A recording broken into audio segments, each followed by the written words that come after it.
The end of one year and the start of another brings with it the opportunity and inspiration for many to consider their personal situation and plan for the year ahead.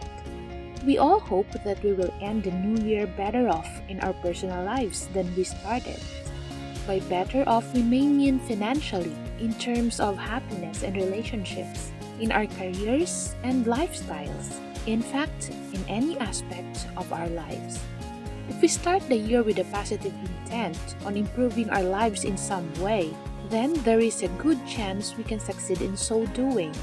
One of the ways we can help ourselves succeed is by setting personal objectives for the year ahead. It has long been a tradition to make New Year's resolutions, and they are an example of objective setting, usually based on correcting a personal weakness such as smoking or being overweight. However, New Year's resolutions are quite often just a bit of fun and not taken that seriously. Planning ahead for the full year based on a set of objectives can be a much more beneficial way to improve yourself over the span of a year. New Year's resolutions, however, do give a hint at one way to go about setting personal objectives for the year. They tend to be about addressing weaknesses. If you have a personal weakness at the beginning of the year and have strengthened it by the end of the year, then you will have made progress. So, when you sit down and consider what personal objectives to set yourself, focusing on your weaknesses may be a good place to start. So, how do you go about setting your personal objectives?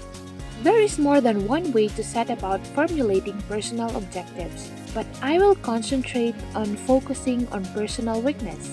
By focusing, I do not mean just thinking about those weaknesses all the time in a negative, self-critical way. The purpose is to improve yourself by the end of the year. So those weaknesses, or even just one weakness, need to be addressed in a positive way. Ultimately, you want the weakness you focus on to be no longer a weakness by the end of the year. Here are a few simple steps to follow. Number 1, your first step is to identify an area or areas of your life where you want to make significant improvements.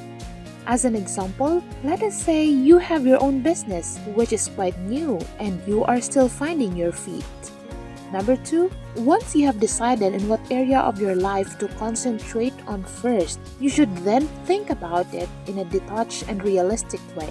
Pen in hand with a blank piece of paper in front of you.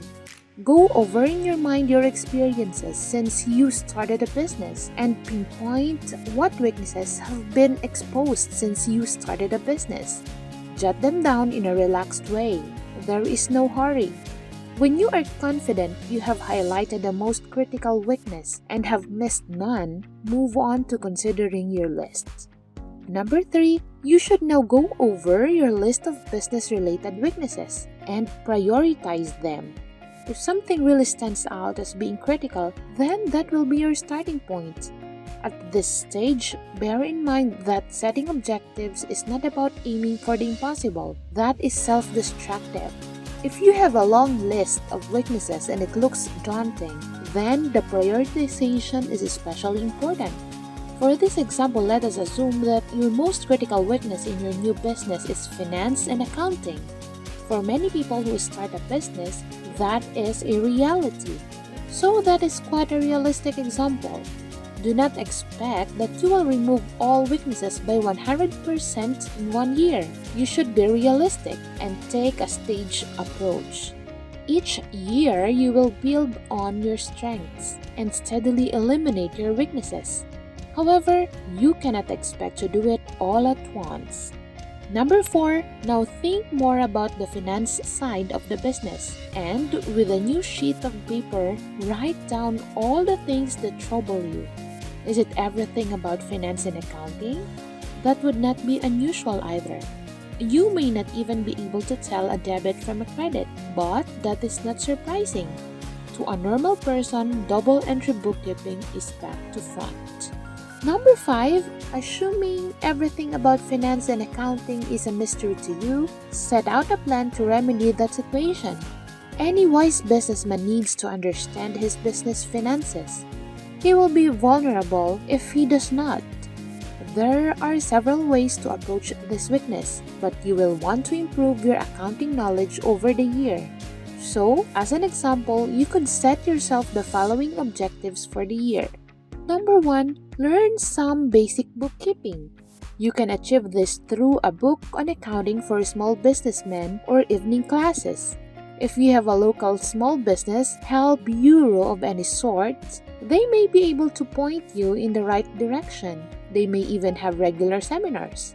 Number 2, get to know your own accounting system. Or maybe introduce a simple accounting software program that will not only help you keep accurate accounts but teach you along the way. Number 3, get to understand profit and loss accounts so that you can start to understand how and why your business is making a profit or a loss. Number 4, learn to do cash flow forecasts, which will always be critical to your business. By the end of the year, you should have a better understanding of your business finances. And when you go over the same exercise again the following year, you can plan to go up to a higher if you think it necessary or address those weaknesses you have not yet mastered. The finance and accounting example is just one. It could also be marketing or time management or any other aspect of the business. The important thing for you to do is to assess the most critical weaknesses and address them through your personal objectives. That process can be applied to any part of your life you choose, whether related to career, family, personal health, or bad habits.